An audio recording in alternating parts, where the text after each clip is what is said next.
나는 고아원에서 자랐다. 아주 어렸을 때부터 부모 없이 자란 터라 기억을 아무리 되짚어봐도 엄마 아빠의 얼굴이며 이름조차 떠오르지 않는다. 내게 가족이란 낯선 단어였고 언제나 나는 고아원이라는 울타리 안에서 보모 선생님들과 같은 처지의 아이들과 함께 숨을 쉬었다. 누가 보기에 그건 비참한 환경이라고도 했지만 아이러니하게도 내 기억 속 고아원은 나름 밝고 따뜻한 면도 있었다. 일단 늘 아이들이 많으니 시끌벅적했고 부모님들도 우리를 딸아들처럼 아껴줬다. 그래도 그곳에 오래 지내다 보면 나도 평범한 가정에서 자랐으면 어땠을까 하는 상상의 날개가 저절로 펼쳐졌다. 내가 소위 엄청난 풍파와 우여곡절을 겪게 된 건 사실 그 고아원에서 독립할 무렵부터다. 보통은 고등학교 졸업 시점에서 퇴소하는 아이가 많지만 사정상 좀 더 일찍 나가는 애들도 있었다. 나 같은 경우는 고등학교 1학년을 마칠 무렵 부모님이 너는 스스로 독립의지가 강하니 혹시 먼저 취직을 해서 나가고 싶다면 말해도 된다. 하지만 세상은 만만치 않을 거야라고 조심스레 권유하셨다. 나는 오기가 있어서 전 이곳을 벗어나고 싶어요. 제 힘으로 살아볼래요라고 결심해버렸다. 그게 내 첫 번째 풍파의 시작이었으리라. 막상 세상 밖으로 나오니 갈 곳도 없고 나를 도와줄 사람도 없었다. 고등학교를 중퇴하고 작은 원룸을 구하려 했지만 보증금이라는 것이 내겐 너무 큰 벽이었다.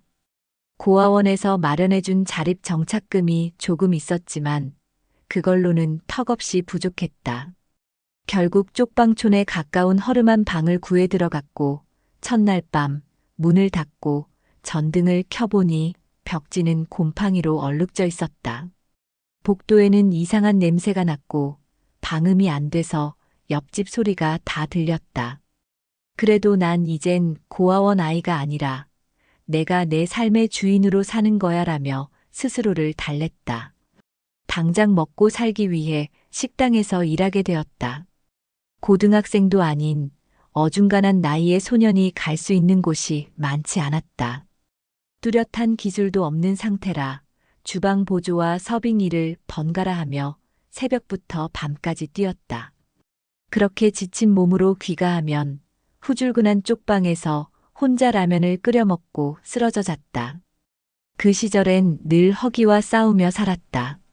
식당에서 일하다 보면 조리하다가 음식이 남을 때가 있는데 그걸 몰래 끼니로 해결하기도 했다. 그래도 난 포기하진 않았다. 언젠가 나만의 자리, 나만의 인생을 찾겠다고 스스로에게 약속했다. 문제는 급여가 형편없었다는 점이다. 하루 12시간 넘게 일해도 고작 최저임금 조금 웃도는 수준이었다. 그 돈으로 월세, 공과금, 식비를 대야 하니 허덕일 수밖에 없었다. 게다가 학교를 중퇴한 사실이 늘 발목을 잡았다. 아직 어린애가 왜 그렇게 일만 하느냐라거나 학력도 없고 경력도 없으니 다른데 취직하기도 힘들 거다라는 말을 주위에서 들으면 정말 서글펐다. 때론 다시 학교로 돌아갈 수 있을까? 라는 생각이 스치기도 했지만 이미 그렇게 하기엔 내 생활이 발등에 불처럼 닥쳐와서 마음의 여유가 없었다. 그렇게 1년, 2년이 지나면서 나는 비슷한 처지의 아이 몇 명과 어울려 살게 됐다. 그중 한 명은 나보다 더 일찍 고아원에서 나와 노숙 생활까지 경험했다. 같이 아르바이트 구하러 다니고 같은 쪽방 건물에서 살며 서로 의지했다. 힘든 일이었지만 그래도 동지애가 있었다. 우리끼리 우리가 이대로는 안 되지. 더 나은 길을 찾아야지 하며 밤마다 희망을 이야기했다. 뭘 어떻게 해야 할진 몰랐지만 언젠간 기술을 배울 기회를 찾자 혹은 검정고시라도 합격해서 다시 공부하자고 다짐했다. 한 번은 내가 편의점 야간 아르바이트를 하다가 강도를 만나는 바람에 크게 다칠 뻔한 사건이 있었다. 깜깜한 새벽에 마스크 쓴 남자가 칼을 들고 돈을 내놓으라며 협박했다. 나는 너무 무서워 손이 떨렸지만 그래도 집기들이나 카운터 물품을 던져 소란을 피워 도망치게 했다. 그 일로 인해 경찰서에 갔고 편의점 사장님이 넌 참 대단하구나. 용감해하며 약간의 보너스를 줬다. 하지만 그 일이 있고 나서도 내 삶이 나아지진 않았다. 몸과 마음은 지쳤고 이 길이 맞나? 회의가 들었다. 그때 내게 아주 작은 기회가 찾아왔다. 한 봉사단체가 자립 청소년을 위한 직업훈련 지원을 한다는 소식을 듣고 주저없이 지원했다. 고아원 출신 청소년들이 검정고시나 기술교육을 받을 수 있도록 학원비를 지원하고 직업 연계를 돕는 프로그램이었다. 나는 정말 이거다 싶어 지원서에 내 사연을 길게 썼다. 내가 학교를 그만두고 쪽방에서 힘겹게 일하며 살았던 이야기, 앞으로 무엇을 꿈꾸고 싶은지 등의 글을 써내려갔고 감사하게도 선발되었다. 마침내 나는 무료 직업학교에서 용접 기술을 배울 수 있는 기회를 얻게 된 것이다. 왜 용접이냐고? 솔직히 딱히 이유가 있었던 건 아니었다. 그 직업학교에서 배울 수 있는 기술이 몇 가지 있었는데 그 중에서 취업률이 제일 높다는 게 용접이라고 했다. 또 내 손이 제법 야무져서 금속이나 기계 쪽 일을 하면 잘할 수도 있겠다고 생각했다. 동료 중엔 미용이나 요리를 택한 애들도 있었다. 난 내가 이거 배워서 공장이라도 들어가면 월급이 늘겠지. 그럼 이 지긋지긋한 쪽방촌을 떠날 수 있겠다는 목표만 머릿속에 있었다. 그렇게 직업학교에서 1년 가까이 훈련을 받았다. 아침엔 기본 이론 배우고 오후엔 현장 실습 비슷한 걸 했다. 처음엔 금속 재료를 다루는 게 무섭고 어렵기도 했지만 점차 익숙해지며 내가 이거 꽤 잘하는구나 라고 느꼈다. 더불어 검정고시 준비도 병행했다. 같이 배우는 친구 중엔 나보다 나이 많은 형도 있었고 여학생도 있었다. 다들 사연이 많았다. 집이 망하거나 고아원이거나 가정폭력에서 도망치거나 무엇이든 그래도 우리끼리 서로 의지하며 배우면 길이 열린다는 믿음으로 버텼다. 그 시절 난 고아원 시절 이후로 처음으로 가족 같은 유대감을 느꼈다. 어차피 우린 뿌리가 없고 가진 것도 없으니 대신 배움을 통해 살겠다라는 마음. 수업 끝나면 함께 공구를 닦고 밤엔 자습실에서 검정고시 기출문제를 풀었다. 당연히 힘들었다. 주말엔 또 아르바이트를 해야 했으니 하루쯤 쉬고 싶어도 쉬기 어려웠다. 그래도 스스로가 달라지고 있다는 느낌이 들었다. 이제는 그냥 허드렛 일만 하는 소년이 아니라 뭔가 전문적인 기술을 갖춘 일꾼이 되어가고 있구나라는 자존감이 생겼다. 결국 용접 훈련 과정 1년을 마친 뒤 난 괜찮은 중소기업 공장에 취직할 수 있었다. 아침 일찍 일어나 지하철과 버스를 갈아타 약 1시간 거리의 공장으로 출근했다. 그리고 그곳에서 처음 내 힘으로 계약직이긴 해도 정식 월급을 받았다. 월급은 그렇게 많지 않았지만 식당 시급이나 편의점 아르바이트 때와는 비교도 안 될 만큼 안정적이었고 향후 정규직 전환도 가능하다고 했다. 난 드디어 사람이 된 기분이야. 이게 내 인생 일막의 끝이구나라고 느꼈다.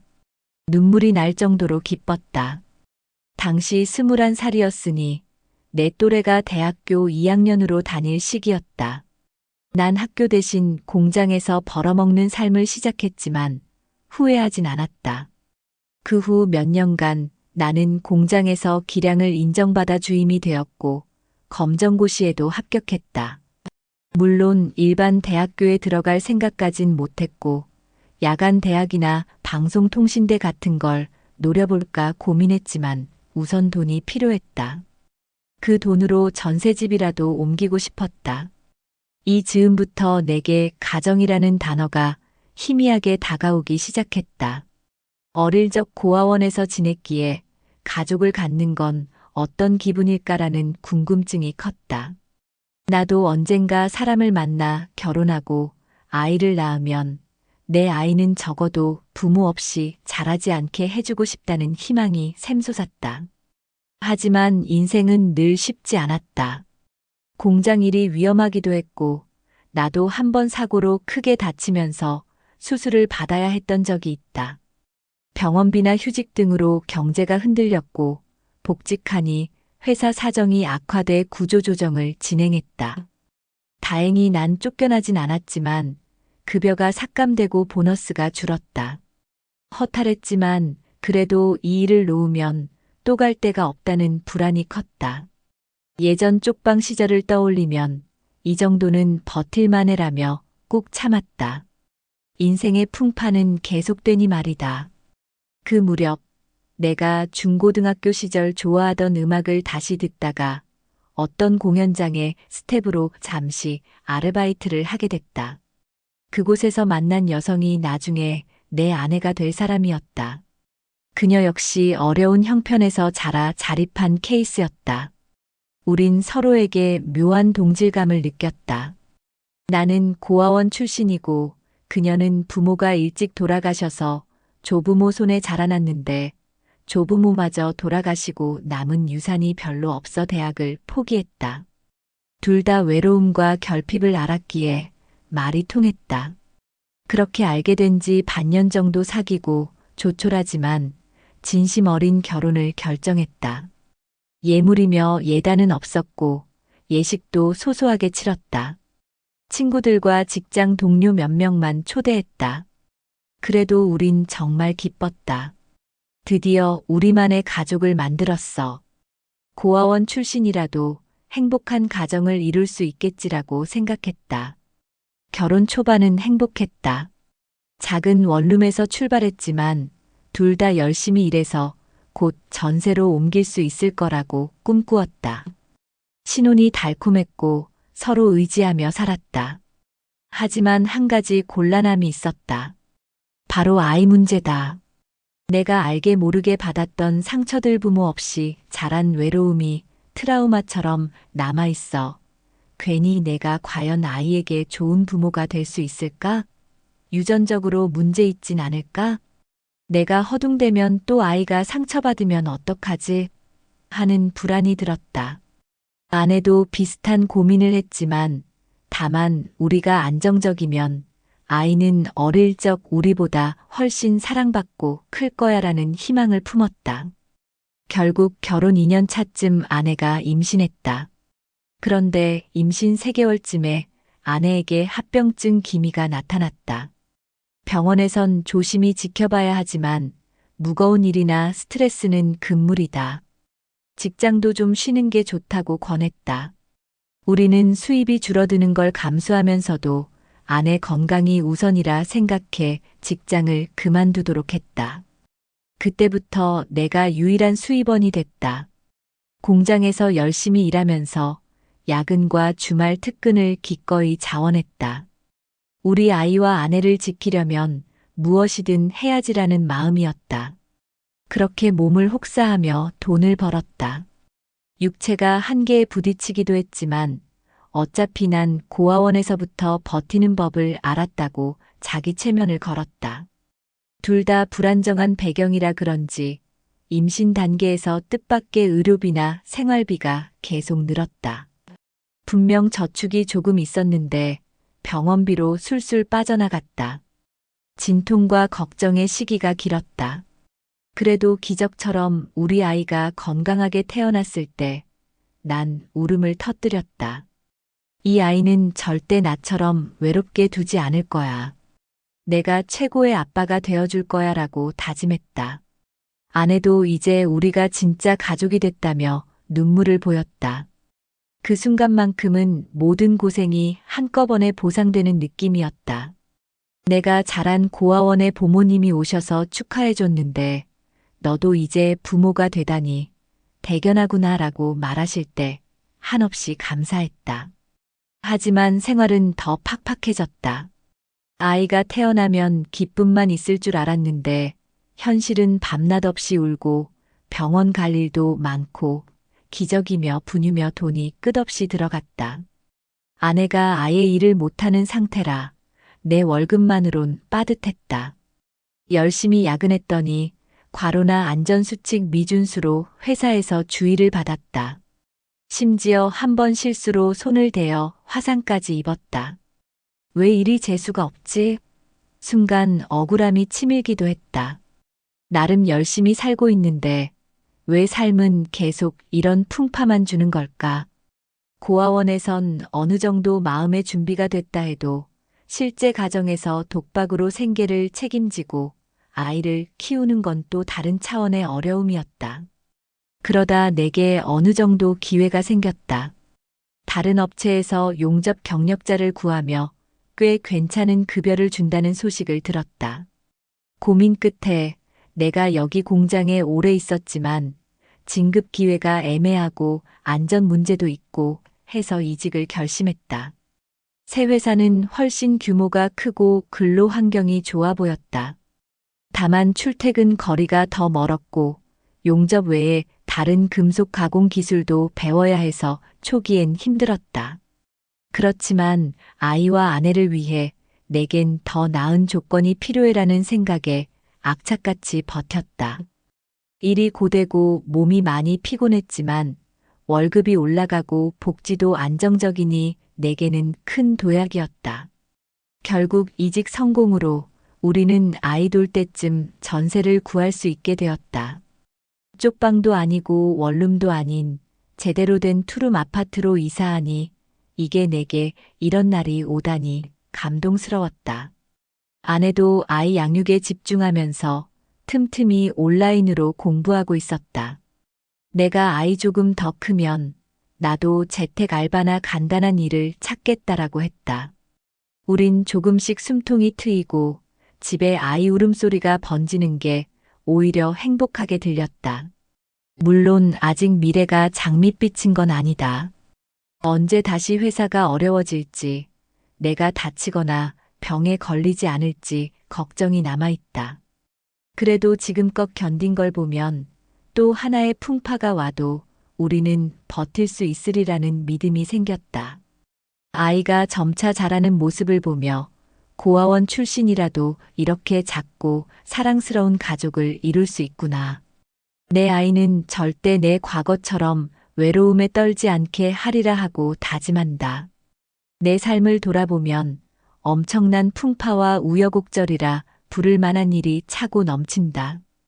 고아원 시절의 외로움, 중학교, 고등학교를 마치지 못하고 사회에 나와 겪은 처절한 밑바닥 생활, 강도 사건, 직업학교에서 배운 용접 기술, 공장 일중의 사고, 그리고 결혼과 아이의 출산을 둘러싼 고난. 그러나 이런 일들을 다 겪고도 난 절망하지 않았다.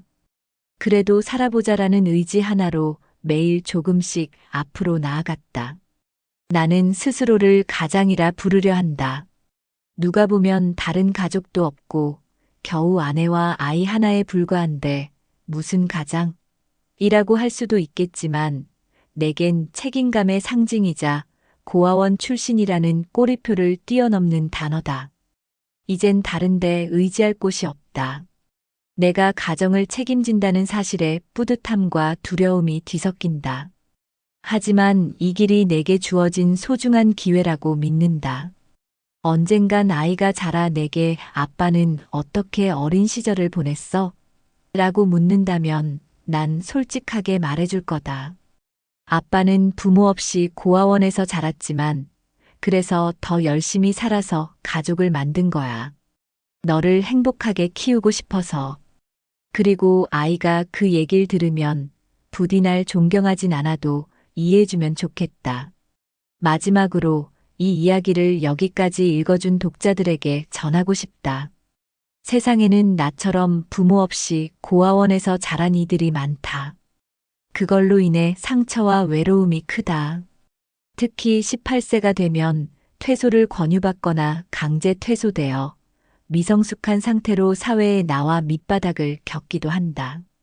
그들을 비정상처럼 보지 말고 그들에게 기회가 주어지면 누구보다 열심히 살 수 있다는 걸 알아줬으면 한다.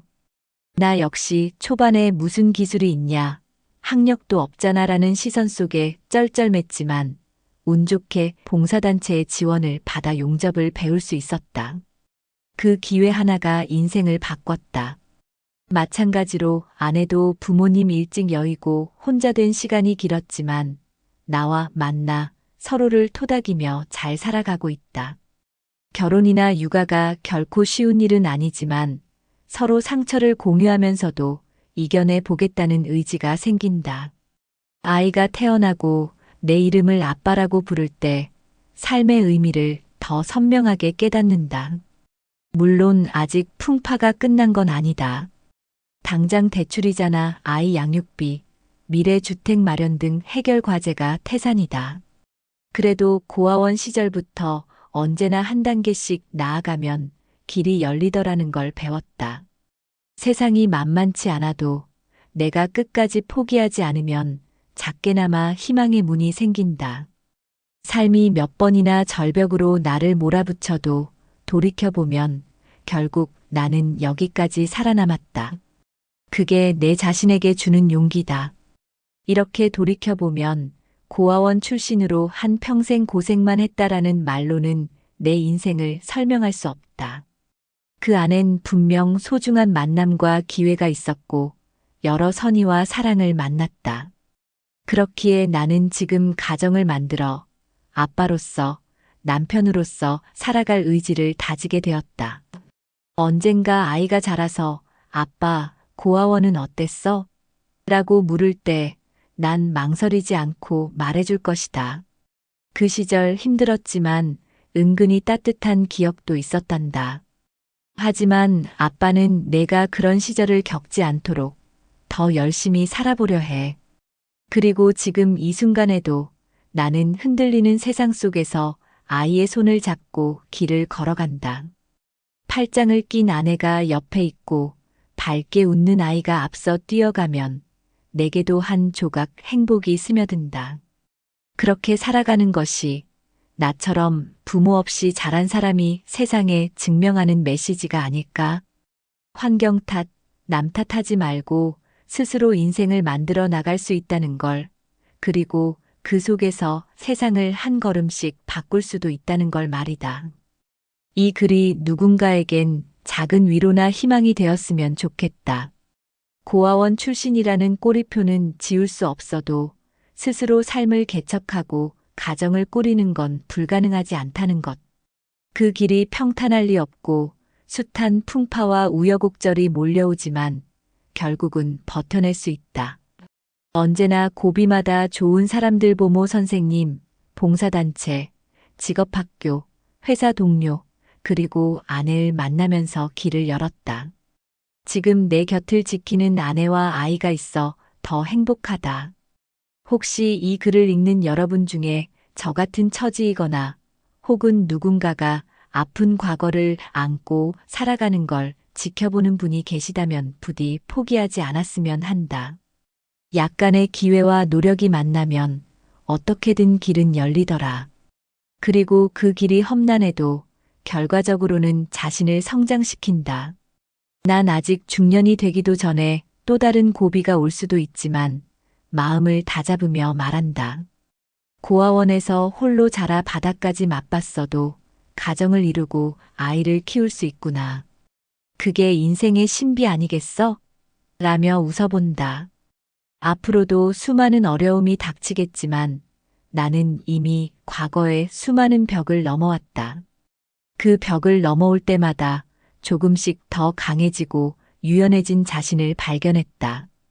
이제 가정이라는 새로운 울타리 안에서 내가 부모라는 책임을 지고 아이에게 헌신하며 살아가는 경험은 또 다른 모험일 거다. 그리고 그것 또한 아름다운 풍파이길 바란다. 왜냐하면 정말 누군가가 말했듯 인생은 문제투성이라도 의미를 찾을 수 있는 여정이니까 말이다.